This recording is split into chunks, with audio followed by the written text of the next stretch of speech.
Samantala, 7 ang iniulat na nasawi at 26 ang nasugatan sa panibagong engkwentro ng Armed Forces of the Philippines at Abu Sayyaf sa Sulu. Ito ang balita ni Dante Amento. Muling nagkaengkwentro ang tropa ng militar at Abu Sayyaf Group sa Patikul, Sulu. Sa ulat ng Armed Forces of the Philippines, Western Mindanao Command, pasado alas 2 ng hapon kahapon, nakasagupa ng puwersa ng Philippine Army 32nd Infantry Battalion ang tinatayang nasa 200 miyembro ng Abu Sayyaf sa sitio Budua, Bayho, Barangay Pansol. Tumagal ng 1.5 oras ang palitan ng putok bago umatras ang mga bandido.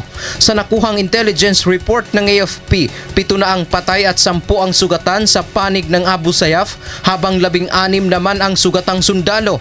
Bilang pagkilala sa kanilang katapangan, binigyan sila ng medalya ni outgoing Defense Secretary Voltaire Gasmin. Sa Western Mindanao Command sila sa Camp Navarro General Hospital at pinarangalan din sila ng Wounded Personnel Medal ng no less than the Secretary of National Defense, Voltaire Gasmin.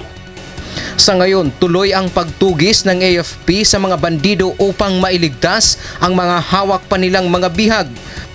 Sa ngayon, napabalita pong meron pa pong mga sugatan na nandoon sa loob na hinahabol natin at maaari rin makukuha sa lalong madaling panahon, and inaasahan po natin na ang kidnap victims ay ma-rescue din po natin.